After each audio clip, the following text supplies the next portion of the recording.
mixing it up. Karine les pria que du bonheur soit béni. Check, c'est pas pareil. Ekrina TV ya Mama Karine Fulami déjà. Bokoto, bosabone na Ekrina TV yoka Ekrina TV. Ekrina Nanye koboya Karine Kibiso femme en espèce. Bakolo gelela bosina ye. Karine Kibiso la patrona. Alors bien Ekrina TV toujours en avant. Banamai Bouganate. Ekrina TV nde makambo na minute na zoe bisayo. Abonnez-vous massivement en tout cas. Boulobaki a quitté, à ça prisonnier. C'est pour te dire que cause à la sécurité sur mon l'homme en cravate rouge ma tête à point de condamné, cause à la sécurité sur mon coco gonyangi mutazu ibaba banda ko l'état. Donnons le temps au temps. Je suis sûr et certain. La justice fera son travail correctement. Boso kwa le bara matata ponya kozala arrêté pour te yemorazo komi banga ke ko saisir IGF. Abongo o ya bino ministre de santé, moi la mboka docteur eteni o ba ko loba ke allié mo sur la COVID-19. Merci de co journaliste pour la mutuna. Nabanzi était Théodore c'est une goutte d'eau dans l'océan. Martin Fayulu pour ceux qui m'embêtaient. Ce qui Moïse était mêlé Fayulu atana lemba ba ebiete. On prend des bateaux des basali était Fayulu aiba. Batumi balewana tant ali koloba était le chef de l'état violé la constitution, c'est faux, c'est faux. Le point mes amis madame la journaliste. Bango baloba. Le ministère où ils allaient habiliter, il y a recensement, ils allaient le ministère intérieur. Organisation nationale, il y a identification de la population, bassin 350 millions de dollars pour le recensement en 2022. Robert Waster a sa nationalité du case. Et puis, à sa habilité, il y a ça le recensement dans le Mboka. Mbote baïke bozomi partout dans le monde entier, beaucoup à travers Ekrina télévision, totombe le bino mokolo molamo, le penza toko sola makamatali, actualité mboka na Congo, na mboka Guilain, wazali moko ya ba parlementaire debout na kati ya IDPS, parti au pouvoir, na penza toko sola makamatali mboka ndenge ni e kotambola na mboka Guilain, mbote Guilain. Bonjour madame la journaliste. Bonne santé. Qui m'est allé dans Nzambe parce que Nzambe m'a posé le pouvoir de battre le pouvoir de Moïse sous ma sœur Zonga. Bon battre le pouvoir en 2023 tu na élection yo comment le bâti mokoye sur Zonga. Mais le rôle d'un parti politique est ligne dans le poteau. Le rôle d'un parti politique c'est conquérir le pouvoir et le conserver le plus longtemps possible. Et on a besoin pouvoir au connaît tient c'est là na sama belé. Tout ce qu'on le noter. Là il kabole sur le pouvoir boyer sous ma sœur. On monument na mboka comment il s'appelle Moukeba, il a vite compris que était nangamba la muka viezate alongena a craquer n'importe. C'est pour te dire que pouvoir faut il a amoureux sur ma sœur zonga pour ikabola bisora. Bonne masangwa IDPS parti au pouvoir ko tambolo lengenini. En tout cas, on a remercié nous yambo le secrétaire général ou yali ko gérer parti au quotidien. O yaki akenaki ko tala moko na biso ala ki ko bela. Avec convalescent et puis akenda kotel tina ndaku na e alongé pena motel fikir alongé siège à parti tina ndaku na e le président parlementaire debout na komba kebano mwamba en tout cas kena tina parler na e la CP na geste wana ki yemo côté ayaki na actuel ministre du tourisme mais ozaki ancien président Ligue des jeunes Yves Bokolo akitaki neti wana ngapela zaki wana en tout cas na CP na geste wana en tout cas ba geste aboye sukara na kebano te et kitatina ba combattre CC parce que kebano e baninga na ebani pour ba combattre CC wana so ba beli hein tous en a besoin ba kambia parti na biso ba kitatina ba combattre ba ibana te wana pour rendre ba visiter ça la biso pe itoko makasi bo CP li penza visite wana ya secrétaire général IDPS mboka Augustin Kabuya kasi zapi malamu peso ki ministère bani ko pesa na parlement debout au ba ko pesa penza corps ambutu moy pour kolobela matali chef de l'état mais matali parti IDPS au monité est-ce qu'on va visiter mais et kinetina ko pesa bino misalo.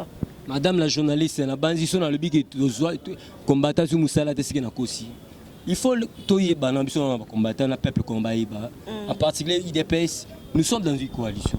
Coalition ngoloba nini ngoloba été FCC na cash basangani ba komeloko moko bien que zali mariage contre nature mais biso tozali ko s'assimiler parce que tout dans la coalition ngoloba été bango bana 65% ya quota ministériel biso to na 35% ya quota ministériel na kati ya 35% to na INC na kati na kati ya 35% na to na balé na biso na kati il faut il y a une part de responsabilité mais ceux qui dans le but ba combattre ba musala c'est qu'il faut c'est que nous sommes nombreux et puis voir aussi enjeu politique il y a coalition des salariés moi ba combattre ba se sentir que mais grâce à l'événement Félix Antoine Tshisekedi na Bobiminae koluka ba investisseur il y aura 1 million d'emplois au peuple Félix Tshisekedi a groupé sa peuple investisseur bandi les lotés quand donc mais chef de l'état banako qui il y a des avancées sur le plan diplomatique ben investisseur allemand bazar ba groupé ça ba pour la 3 causes première cause barrage à Inga deuxième cause chemin de fer troisième cause gaz parmi 1 million de il y a bateau barozo misala la bénédiction commence dans la maison même Seigneur Jésus-Christ bande de connaître Zaki Jean Jacques Félix Antoine Tshisekedi ça la bande de connaître ba oh bana IDPS aso obligé faut passer ba misala mais ceux qui dans le bien était ba combattant ba tout ba chemin c'est que na aussi c'est que il est vrai tous les ministères moukier mais grâce il y a diplomatie tata mukonzeko la ko sala il y aura bel et bien musala il y a pour être ba combattant le peuple parce que biso to bunda non c'est pas pour le combattre nous avons lutté pour l'intérêt général il y a un état de droit et promouvoir la jeunesse la jeunesse la jeunesse il dépesté la jeunesse congolaise on comprend il y a un état chef de l'état mbabiso aloba beta rasé a mba candidat parti a beta rasé pour la jeunesse surtout à IDPS pour parce que moi je vais non faire partie de l'IDPS jeunesse à IDPS et puis je suis sûr et certain la diplomatie à tata mukonze ekolo abimi et ko futa ese futi yojo toroza misala pour la misala parce que nous avons l'espérance, parce que nous sommes à la tête d'un pays, il s'appelle bien Félix Antoine Tshisekedi, a tiré origine la partie de l'Union pour la démocratie et le progrès social. Oui, moi, Namboka Guilain, tu l'as dit au Pendo Koloba était pouvoir au Kenanti Mukolo Yesu Akoya. Lelo Oyo, tant que Kendara Nakoya Nairobi, moi, Namboka Félix Antoine Tshisekedi, na moi, Namboka Kamere, Ozali dire Kabia chef de l'État. Balobaka a été mandat moko yaye mandat ko na 2023 Yeruzalaya mwana mboka Vital Kamerhe boni bino likambo ti mokolo yeso ko to kango lelo te to kango depuis na président Ari Jean-Marc Kabunda banda ko ba pouvoir oti mokolo yeso ko ya c'est que bokangi pouvoir bo pesa susu mwana mboka Vital Kamerhe te attaque waza kuna makala na prison. Merci madame la journaliste. Nabansi, on ne peut pas s'y voiler la face. Caméra est bien, biso to caméra bien. Na corps en Nairobi lo baki boy. So qui to suis primature. Hein? So du primature et kokende na ngambo INC. So to suis finance et kokende na INC. So qui to suis banque centrale et kokende na INC. Yebisangai. Bablo misatu na tangiwa nezala ngambo cash faux et archi faux. Et puis c'est aussi majorité parlementaire dans l'Assemblée nationale. Est-ce que tu as la majorité parlementaire dans l'Assemblée nationale? C'est pour te dire qu'accord en Nairobi est aboli, ce qui Félix Tshisekedi a appelé Kamerhe poste directeur cabinet, c'est pas la bonne foi. Parce que l'accord en Nairobi le était Kamerhe a directeur cabinet, c'est pas la bonne foi Félix Antoine Tshisekedi. Et puis accord en Nairobi et le but est qu'en 2023 il y a une nécessité de pouvoir. Nous avons lutté pendant 37 ans. Vous êtes sûr que tout ça aura un mandat, tout c'est un parti, on aura un mécontentement en 2010 ans. Est-ce que vous trouvez ça normal?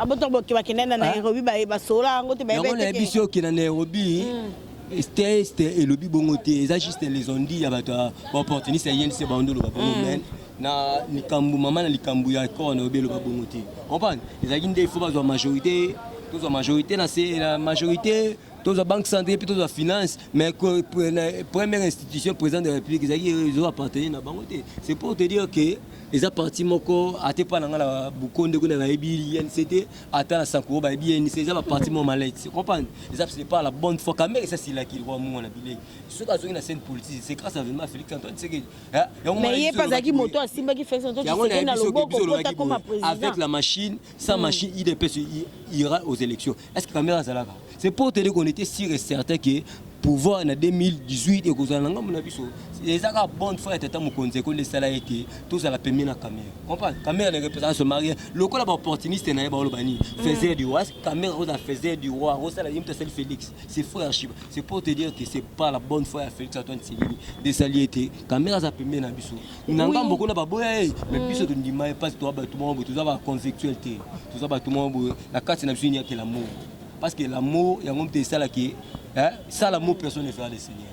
Oui, moi na mboka Aguilin toko pousa na yo lelo penza idepes boka ki penza ba propos ya moi na mboka Martin Fayulu après bozongi na ndenge akokuta na ko yamba bato ayamba ki Théodore Ngoy o bango na bango bazaki ba candidat malheureux à l'élection 2018 kasi basola qui était chef de l'état viola qui constitution na nomination ya kosala nomination kuna na ba nouveau juge ya cour constitutionnelle bango ba qui était esengeli chef de l'état okene na voix était ba destituer na ebité ba propos na bino idepes bomba ki lolenge nini ba individu bo mi balé ba sanga pote ba lobake Félix Antoine Tshisekedi du président de la République okene na voix était ba destituer na l'Assemblée nationale topé na Sénat. Merci de journaliste pour la mutuna. Nabanzi était Théodore Ngoy, c'est une goutte d'eau dans l'océan. Martin Fayulu, ceux qui m'embataient, ceux qui Moïse étaient mêlés Fayulu, attendent lemba ba ebiete. On pense des bateaux, des basali étaient Fayulu aïba. Batumi Balewana, tant Ali Koloba était le chef de l'État violé la Constitution, c'est faux, pas déçu, c'est faux. Le point mes amis, madame la journaliste, Bango Balobaka. Moulouba doit pouvoir être, IDPS doit pouvoir. C'est là où cause problème. Parce que Bablo Kabon Baro la télévision mais biso attaque de baillis politiques to bien été Bango Balobaka IDPS akoko doit pouvoir être. Bango Bakoko Balobaka Moulou akoko doit pouvoir être. Donc pourquoi non le babongo? Parce que tant Bali Kolobake ba destruire le Félix Antoine Tshisekedi. Conformément à l'article 75 de l'Obiboui, quand en cas de décès, en cas de démission, c'est le deuxième institution, le Parlement, qui va prendre la tête du pays. Il a été Sénat. Pour la fois où il a été Félix Alongwa, va remplacer tes moments. C'est l'ironie, c'est la sorcellerie politique. Parce qu'il y a le bien violé la Constitution. Même quand ça consomme, conscience à moi. Il faut louer conscient, madame la journaliste, en 2017, Baloka Mataye, pas Batakabila, Netimboa, Balongole, Pantalon, Batika et la kilote de triomphale. Il faut qu'on se le dise. Régime Kabila balongola Fayulu député balongola pantalon balongola chemise batika ina kilote la triomphale. C'est que on se connaît bien le ballon enfant Djongo Fayulu a biso bien bien. C'est que conscience n'a bien mieux vaut c'est que Martin Fayulu mais que Tamboumamba. C'est pour te dire que jusqu'à preuve du contraire Félix Antoine Tshisekedi n'a pas violé la Constitution, il ne violera jamais la Constitution. Comprends? Ba mataba kita ba réunion là on norti no bali ko sala pour Félix Antoine Tshisekedi avant oboma Félix Antoine Tshisekedi boma na nzambe parce qu'impérium oyo et Tshisekedi ana sama beli muta pesi impérium il s'appelle bien le Seigneur Jésus-Christ. Toute autorité vient de Dieu. Omoni ba mataba kita Martin Fayulu c'est une goutte de l'océan Théodore Ngoy Puku il représente son mariage pouvoir oyo et le kabola biso kaboya Yesu Masi. Moi na mboka leo toyoki ba propos ya Martin Fayulu et komi ko sala pena moi mbutu na kati ya Lamuka wazali député provincial ya Lamuka honorable Mukeba ye penda c'est pas qui na ba propos na te lelo to ko loba boye a démissionner na poste ne ya communicateur ya coordonnateur muzito ko jouer nini ya coordonnateur a démissionner lelo pour na ba propos na moi na mboka Martin Fayulu lelo soki Mukeba Nzibi kozonga IDPS boko yambala bino ye po azara pe kala azara na kati ya IDPS malgré a changer makambo na. En tout cas Mukeba il a vite compris que Bokonzio les a Bokonza Nzambe. Il s'est ressaisi à l'habiter. Pour Mukeba muta azara amuluba Bukonde amuta diba comprendre. Tindeza na Mukeba il s'est ressaisi, il a vite compris que Bokonzio Bokonza Nzambe. Akoko bundisa Nzambe jamais. Il a vite compris que Fayulu litina ino za sala abanaende ko bundela le bentera kabila. Donc monete Mukeba ya attaque sage à comprendre que muto yo ba propos na yo et ça l'a été ngai na za la salia muni alungu na yo. Mais ndenge le billet était sur ozonga IDPS azamuta IDPS pour votre information. Abandaki ndeko soutenir biso. Mais ya lobaka kana bo mwana na ya zalaka moko na kati ya IDPS.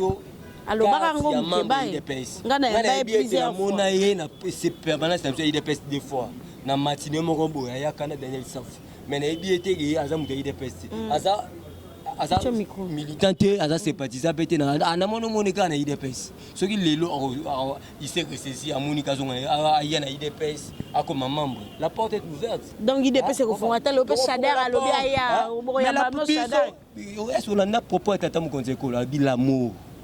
ata lumba l'appelle le quoi sengine pe pardon to monye pe boyambi na ile presse boyamba biba papa tata mokonze kolo na Belgique batuna na maman français ningara monini le chef de l'état lobayani na ningara kombo bolingo l'amour on parle lokola et puis chef de l'état récemment tout ça déclaration abi tu as besoin de méchant va se repentir ba méchant ba neti ba mukeba ba faulu ceux qui le va se repentir la porte est ouverte parce qu'ils ont vite compris que bokonzi eza bokonza nzambe eza bokonza makila te eza bokonzi uti pa nzambe babunisa nzambe te faulu mukeba il a vite compris anaki ko bunisa nzambe lokola se ressaisi to fongole les portes. Oui, moi l'amboka to comme pour Samson moke na suka émission na biso lelo penza état des droits autobela état des droits c'est comme si toko zela batango ba sengela ki bakanga bango ba okanga bango te toko zela ki mbuta oyo ngobila alobaki na poasalia 60 millions banyo toko mona akangami te mwasi na kangami toko zela ndakisa ba Albert Yuma o balia ba 200 millions kino lo toko mona te matata ponyo to moni dossier ya Bukangalonzo fongwami premier ministre récemment qui na ikotala ko sala audit kuna na Bukangalonzo ako atala eloko nini penza esimbaki te tope eloko nini esaki te po Bukangalonzo congolais alia Bukangalonzo te tomoni matata ponyo ake ko saisir inspection générale de finances IGF pour na ko benga bamba ko sala audit na faire Bukangalonzo c'est comme si ako banga lobi ba interpeller na 4e rang. Madame la journaliste, la Bible a dit aucun péché reste impuni. Ma tata pone c'est un voleur. Yo na ba bengi yote. Osa jité point. Na ba bengi yote comme ko nima yo mo présent. C'est pour te dire que celui qui se sent piqué connaît l'affaire. Ma tata pone le tout puissant ma cravate rouge. Amona apona ya mona qui suka mokiliza Joseph Kabila. Aujourd'hui, si c'est Balouki Neuf, c'est pour te dire que chez la Linguette, le numéro 1, il y a l'inspecteur général à finance, Ali Kosala Moussala. Il sera audité bientôt. Et puis, à Taza audité, je suis sûr que certain chez la Linguette, à Kobimisa mot détournement. On va, madame. Alors, molo, ils ont dit dans une année où Félix aussi, ça ne va pas signer au sauter. On va, donnons le temps au temps. Il serait arrêté. Et puis, Albert Yuma. À faire 200 millions, il sera arrêté. Tout est molo. La caméra a quitté. Le lot a quitté. La caméra a cause de grâce présidentielle. En tout cas, pour le grâce présidentielle, il faut ça un cas, si je ne m'abuse pas, 5 ou 10 à 15 ans. Selon Mibeko. Selon Mibeko, liberté conditionnelle. 10 à 15 ans. Vous n'avez pas même une année pour passer. Parce que le roi, c'est ça qui court d'appel. Il y a la justice fasse son travail correctement. Audience le 18, bientôt le 18 septembre. Toi, c'est la. Kasi caméra za sous la makala te za na maison de repos kuna na centre Nganda. Mais c'est tout à fait normal, madame. Un prisonnier ça a droit. Il y a ceux qui s'entendent ça bien il faut à se faire sonner Liban, c'est tout à fait normal. Ça rapport la caméra et pour la mutunyoso. Nathan Kabila, mon âge, pourquoi on appelle ça liberté pour liberté qui se faire soigner dans l'animal. C'est pour te dire que soin est pour la moutonnière.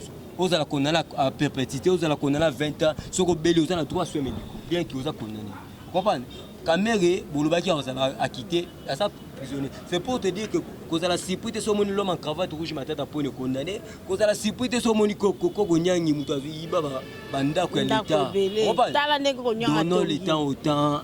Je suis sûr et certain la justice fera son travail correctement. Bozo kwa lobaka matata ponya kozala arrêté po teye morazo komi banga ke ko saisir IGF. Abongo oya bino ministre de santé, moi mboka docteur Eteni, o ba ko lobaki allié mo sur la COVID-19.